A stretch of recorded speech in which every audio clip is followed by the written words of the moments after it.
sinapse, o objetivo dela é fazer com que o impulso nervoso de um neurônio seja transmitido para outro neurônio, ou para outros neurônios. Né? Então, esse é o objetivo. Acontece sempre por meio da liberação de neurotransmissores.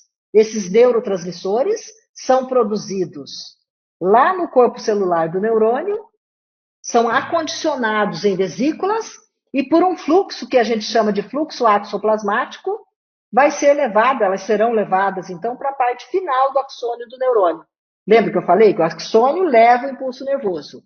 Então, ó, a figurinha ali em cima, a parte final ó, do axônio do neurônio se ramificou e forma essa região que a gente chama de botão sináptico. Aqui no botão sináptico, que está em contato com o dendrito, olha lá, por influxo do cálcio, do íon cálcio aqui, essas vesículas vão se unir à membrana desse neurônio que a gente chama de neurônio pré-sináptico. Essas vesículas se unem aqui e, por exocitose, jogam o conteúdo ou o neurotransmissor na fenda sináptica, que é essa fenda aqui, ó. E, consequentemente, nós temos aqui o neurônio que a gente chama de pós-sináptico. Na membrana desse neurônio pós-sináptico, nós temos vários receptores. E esses neurotransmissores vão se ligar a esses receptores. No momento em que se liga ao receptor, esse impulso nervoso vai ser transmitido, se ele for excitatório, ou vai parar ali se ele for inibitório. As sinapses não acontecem só de um neurônio para outro. Né? No primeiro momento a gente pensa que é assim, daqui a aqui. Não, existem várias possibilidades de sinapses. Olha lá, aqui nós temos o axônio de neurônio chegando no corpo celular do outro neurônio. Esse tipo de sinapse é chamado de sinapse axossomática, porque é entre um axônio de um neurônio e o corpo celular do outro neurônio. Por isso, soma. Então, axossomática. É possível acontecer sinapse entre o axônio de um neurônio e o dendrito de outro neurônio. Por isso, sinapse axodendrítica. Ok? Então, é possível ter sinapses axônica, entre o axônio de um neurônio e o axônio do outro neurônio. Sobretudo aqui, ó, nessa parte inicial. Essa imagem não está mostrando, mas é possível também que aconteça a sinapse aqui na parte inicial do axônio de neurônio. Ok? Então, também, não precisa se preocupar em ficar decorando o nome de axossomática, axodendrítica, só assim. São várias as possibilidades de sinapse. Não é sempre entre um axônio e um dendrito. É possível o axônio lá no corpo celular, é possível o axônio com o dendrito, é possível o axônio com o axônio. Ok? Aí a gente entende que isso amplia muito, né, a capacidade de fazer sinapse. Né? Quanto mais possibilidades tem, maior a capacidade de formar sinapses. As possibilidades de conexões que nós temos. Então, é possível que a gente tenha um circuito divergente, o que significa que um único neurônio se conecta com 2, que por sua vez se conecta com 4, que por sua vez se conecta com 8 e assim sucessivamente. Então, isso vai ampliando, vai divergindo. É possível que a gente tenha circuitos que são chamados de convergentes. É o oposto, né? Então, temos aqui 3 neurônios que se conectaram com um neurônio. Mas a gente pode ter lá 16 neurônios que se conectam com 8, que se conectam com 4 e finalizam em um único neurônio que vai levar essa informação para um músculo, por exemplo. Ou para um pensamento. Ok? É possível também um circuito reverberativo. Esse aqui é bastante importante, eu adoro esse circuito, porque é ele que permite a formação das conexões das memórias. Então, à noite, enquanto a gente está dormindo, esse tipo de circuito reverberativo acontece com muita intensidade. Por quê?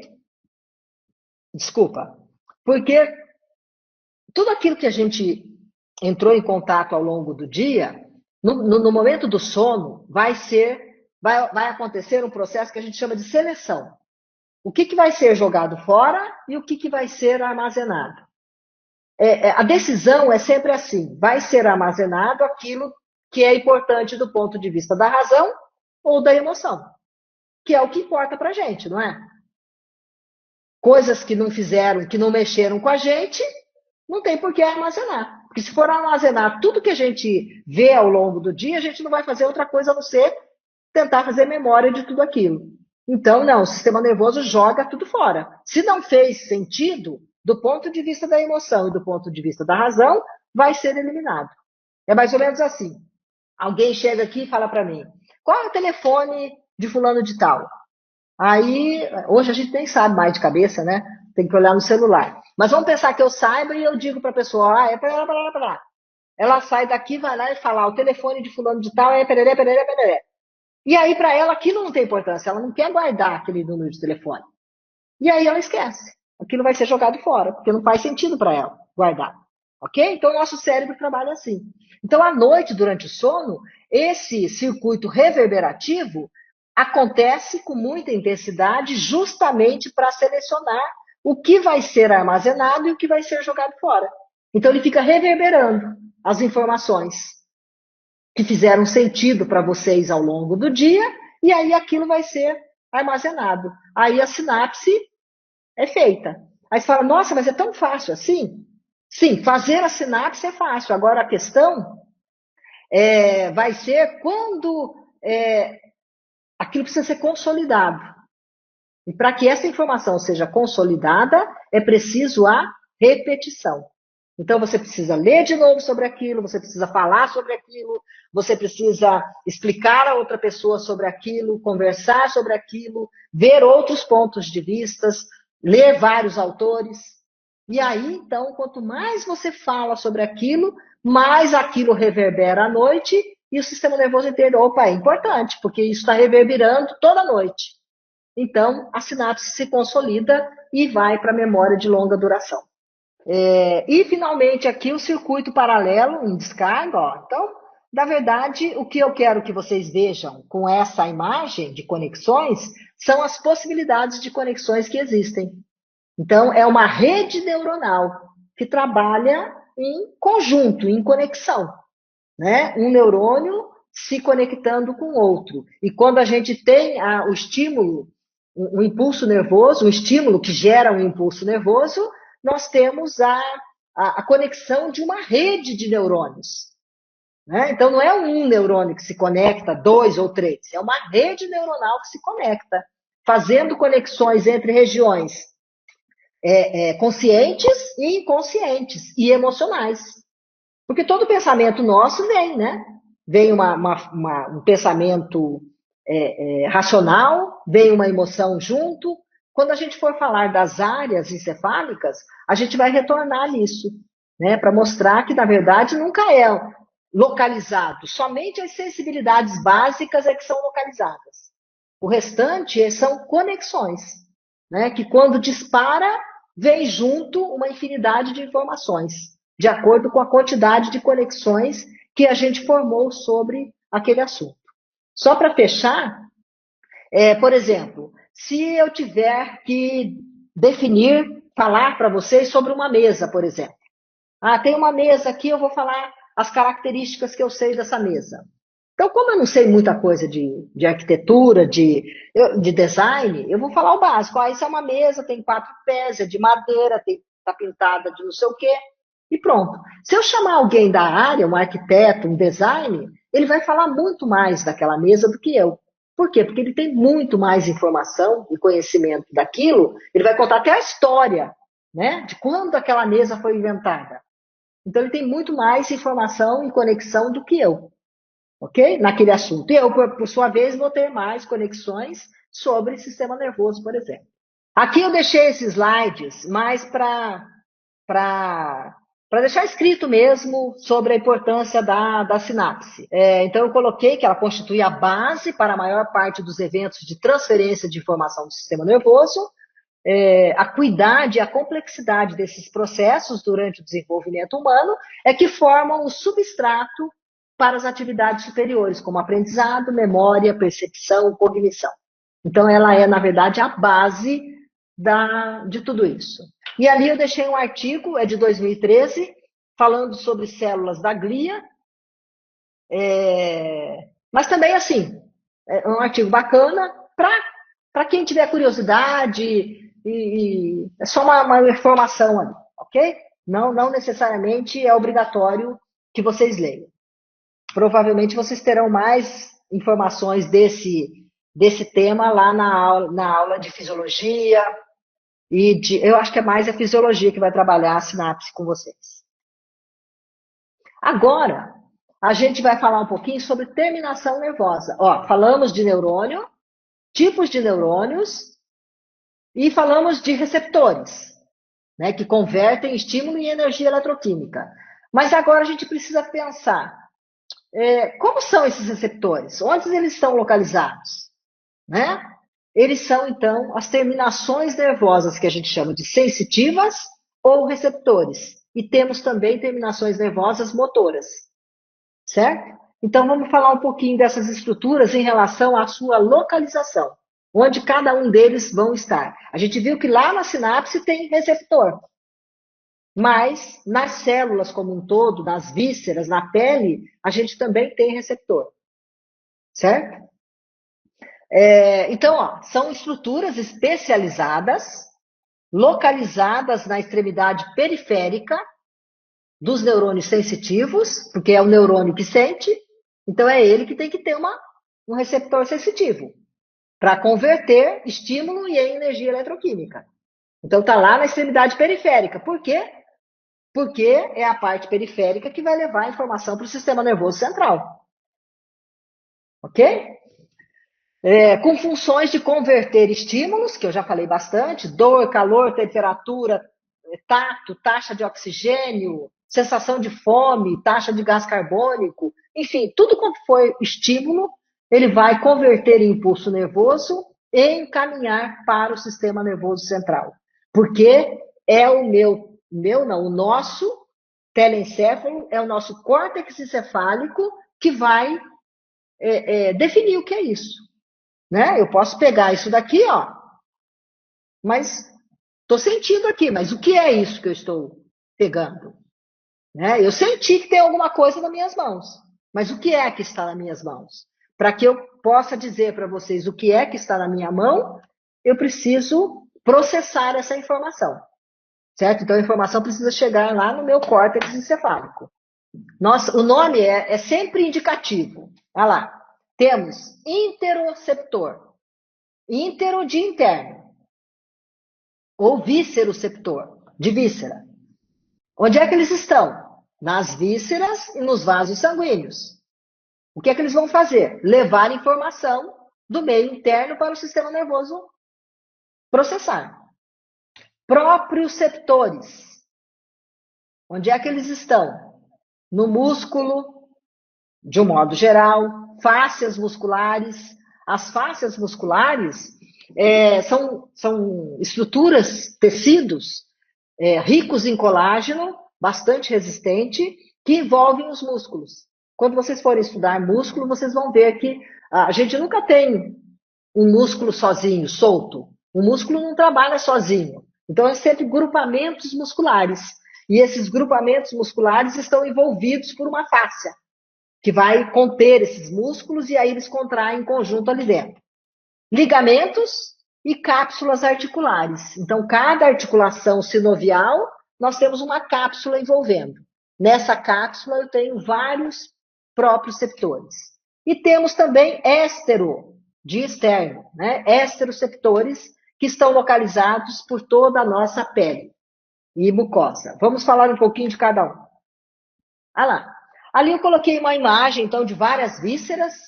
Temos aqui pulmões, fígado, intestino, pâncreas, estômago, baço. Então, em todas essas vísceras, nós temos a presença de interoceptores. E esses interoceptores, eles vão captar tudo que está acontecendo ali. E vão informar ao sistema nervoso central, mais precisamente aquela parte mais interna, que é o diencéfalo, para que ele faça o controle do meio interno, que a gente chama de homeostasia. Então, esse controle é feito o tempo todo, e não necessariamente a gente tem consciência disso. Por exemplo, vocês sabem qual é a taxa de glicose no sangue de vocês agora? Não sabem, né? Mas o diencéfalo de vocês sabe. No momento em que cair a taxa de glicose de vocês, o interoceptor vai captar essa informação, vai informar ao diencéfalo, que é sistema nervoso central, e falar, ó, caiu a glicemia. O diencéfalo vai mandar uma mensagem lá para o fígado, vai falar, fígado, libera a glicose que você tem armazenada na forma de glicogênio. O fígado libera na corrente sanguínea a glicose. Vamos pensar que a gente consumiu essa glicose de novo e não comeu. O que vai acontecer? Vai cair mais ainda a taxa. Né? E aí não tem mais reserva. A opção é usar a gordura. Mas eu não vou nem entrar no mérito da gordura aqui agora. O que a gente vai sentir? Geralmente a gente vai ficar meio zonza, não vai? Nossa, acho que preciso comer alguma coisa.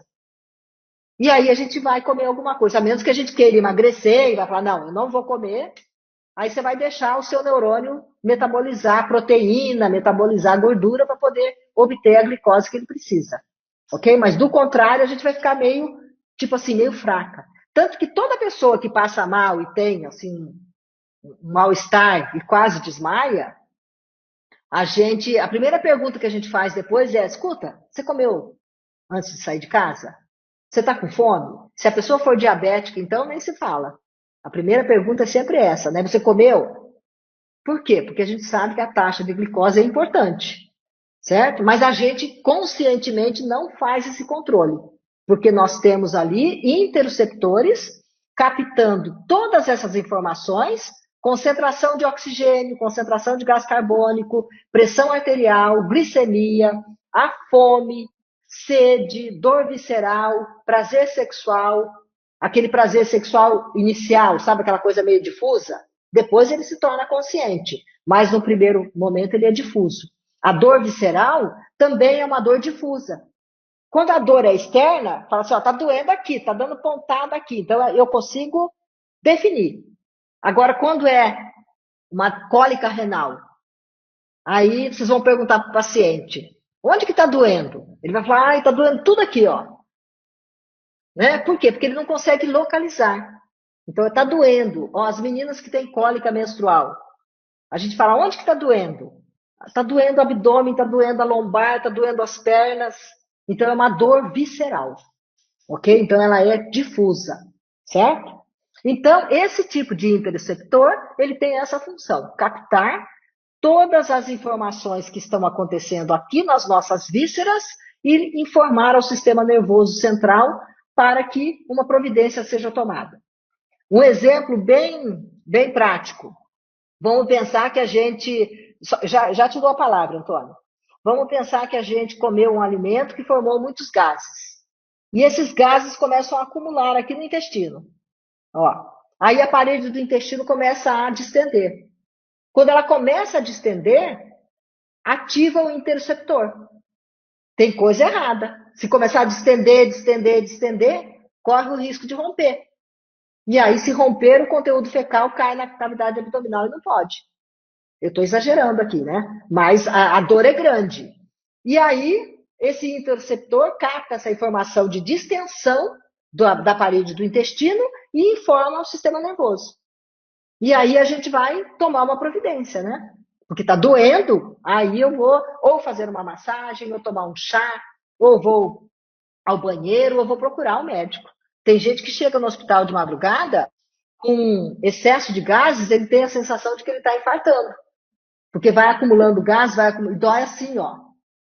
Né? Então a sensação é de que ele está infartando. Aí chega lá, é só excesso de gases. Aí põe uma sonda, tira. E aí a pessoa sai toda desenchavida do hospital, pensando que ela ia ter um infarto, mas na verdade ela está com muitos gases. Ok? Então, essa é a função desses interoceptores, manter a homeostasia. Quando eu falo homeostasia, é equilíbrio, mas esse equilíbrio não significa igual balança, igual aqui. Não. A célula, por exemplo, é mais negativa dentro, mais positiva fora. Se mudar esse equilíbrio, tem coisa errada. Então, a homeostasia é manter a célula dentro negativa e fora positiva. Ela vai gastar energia para manter isso assim. Bom, nossa, a gente já está terminando. o tempo, né? Proprioceptores, então são receptores que estão localizados nos músculos, nas cápsulas articulares e nas fáscias. O que eles fazem? Se eles estão no músculo, eles levam informações sobre correções posturais e equilíbrio. Então, são eles que mantêm a nossa, o tônus muscular, que nos mantém em pé. Quando essa informação é levada para o cerebelo, elas são inconscientes, porque o cerebelo é uma estrutura, olha lá, que tem a sua função mais inconsciente. Então, não é o córtex encefálico. Então, quando é o cerebelo, ele vai fazer os arranjos de forma inconsciente. Então, vai dar grau de contração, de músculo, relaxamento, faz esse controle o tempo todo. Quando eu decido sair daqui e caminhar até ali, eu simplesmente levanto e saio caminhando. Né? Eu não falo qual músculo eu tenho que... Eu não penso, né? Qual músculo eu tenho que contrair? Qual músculo eu tenho que relaxar? Isso é feito inconscientemente, por meio dos próprios receptores que estão localizados lá nos meus músculos e nas minhas articulações. Quando essa correção é consciente, como por exemplo agora, eu vou arrumar a minha postura, porque está doendo, olha lá, o Matheus também arrumou a dele, de forma consciente, né? É porque essa informação foi encaminhada lá para o córtex encefálico. E aí eu tive consciência de que eu precisava corrigir a minha postura. Ok? Então isso é feito o tempo todo, de forma consciente e inconsciente. É possível, olha lá, a manutenção do nosso equilíbrio depende 10% da nossa visão. Então, se vocês fizerem o teste aí, faz o 4, fica em pé e faz o 4, fecha os olhos agora. Fica mais difícil, né? Quando a gente fecha os olhos, fica mais difícil manter o equilíbrio. 10% do equilíbrio, responsabilidade da visão. 20% do nosso labirinto. Tanto que quando a gente tem problema do labirinto, a gente tem uma doença chamada labirintite, que a gente fica desnorteado, a gente fica zonzo, tropeçando e batendo nas coisas. E 70% é responsabilidade do músculo, ou seja, dos próprios receptores. Ok? E esses próprios receptores, eles podem ser trabalhados, ser estimulados. Então, quando a gente vai para a academia e faz esse tipo de exercício aqui, de equilíbrio, a gente está estimulando os próprios receptores a manterem a nossa capacidade de equilíbrio. Por isso que é extremamente importante para as pessoas com 60 anos e mais fazerem musculação, para poder manter o músculo, porque ela vai perdendo massa magra, além de manter o músculo, também manter ativos os próprios receptores, para que ela não fique sem equilíbrio. O primeiro sintoma de uma pessoa começando a ter problema de equilíbrio, é quando ela vai descer a escada e precisa segurar no corrimão. Observem vocês, a hora que vocês estão aí, em qualquer lugar que vão descer a escada, vocês precisam segurar no corrimão? Vocês descem e sobem, nem lembram que tem corrimão. Né? Se vocês estão na natureza e tem lá um rio, um riozinho, várias pedras, vocês vão pulando pelas pedras e passam tranquilamente.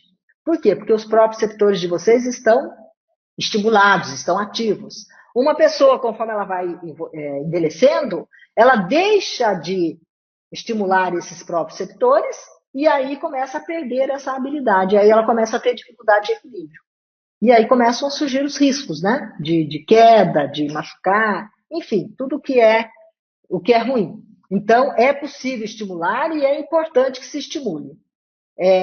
Só mais um exemplo para vocês terem aí. Pessoas que lutam,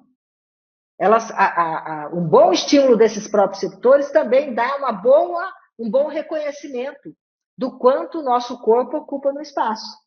A propriocepção é um sentido que ninguém fala. Quais foram os sentidos que vocês aprenderam? Audição, olfato.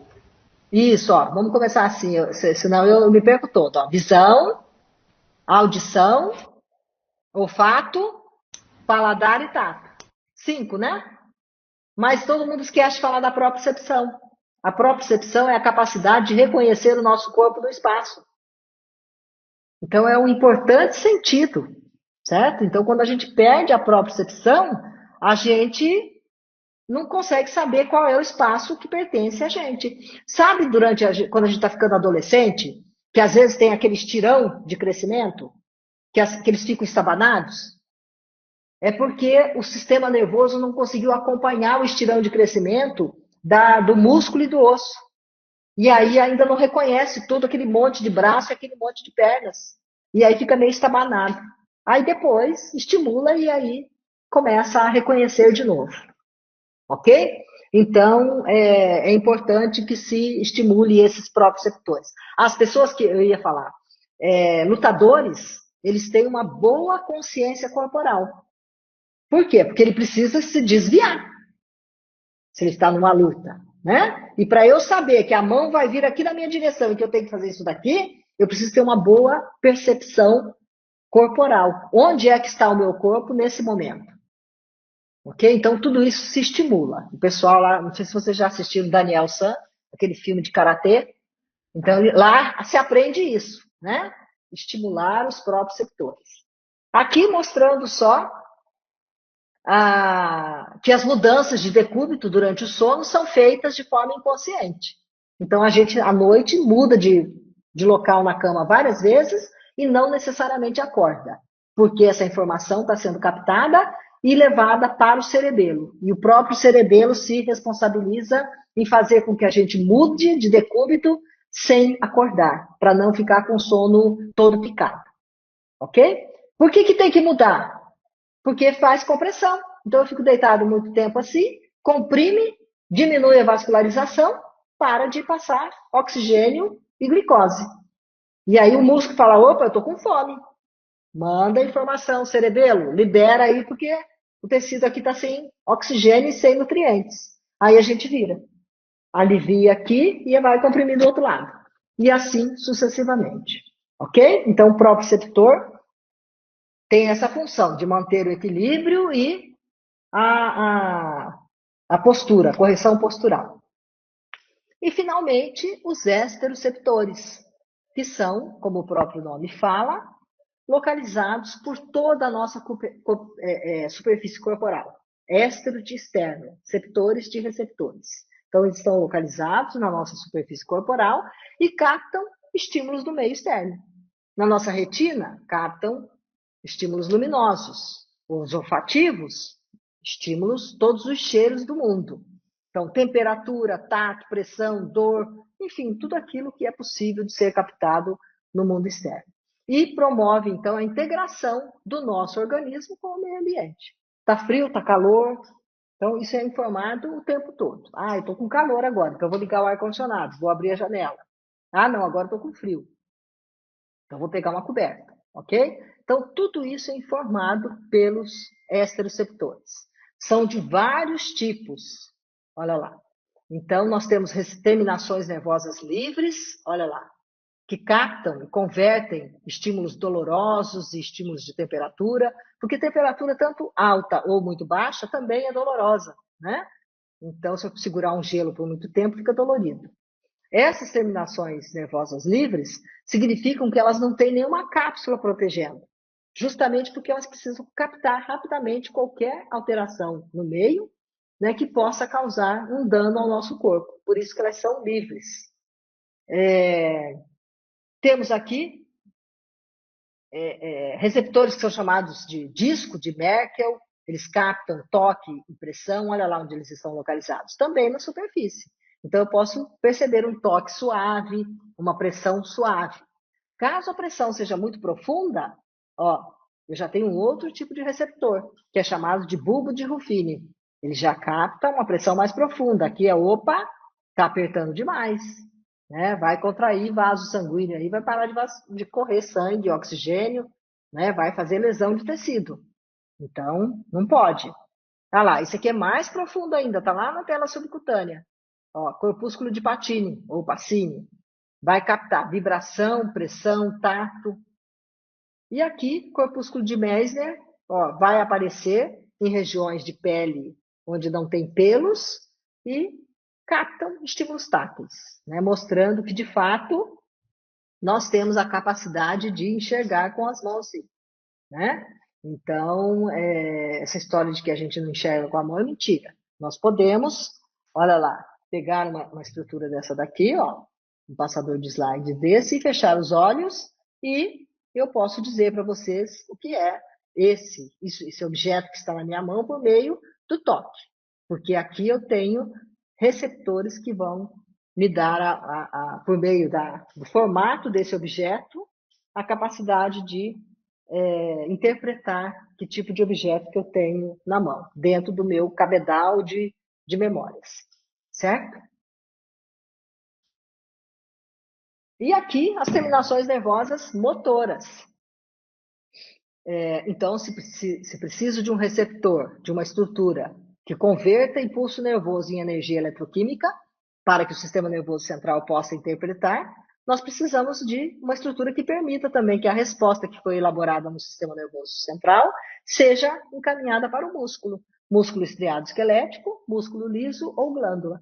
Sempre assim? Sempre assim. Então, aqui temos, ó, uma porção final de um axônio de um neurônio motor, que é, na verdade, a terminação nervosa é como se fosse uma sinapse entre o neurônio e o músculo.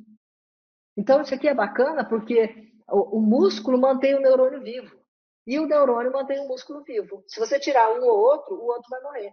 Se eu perder o neurônio, o músculo atrofia. Se eu perder o músculo, o neurônio morre. Então, eles trabalham em conjunto, um precisa do outro. Olha lá, então, no momento em que vem o impulso nervoso, libera o neurotransmissor, no caso aqui a acetilcolina, essa acetilcolina se liga com receptores e a gente tem aqui a contração da actina, da miosina, fazendo com que o músculo contraia e relaxe, ok? Essas junções são chamadas de junções neuromusculares ou neuroglandulares. Então, neuromusculares, quando eu tenho um neurônio finalizando no músculo, que pode ser liso ou estriado. E neuroglandular, quando eu tenho um neurônio terminando em uma glândula, para que ela secrete o seu conteúdo na cavidade apropriada, certo? São encontradas nas extremidades das fibras nervosas motoras dos nervos espinais e cranianos, semelhantes às sinapses.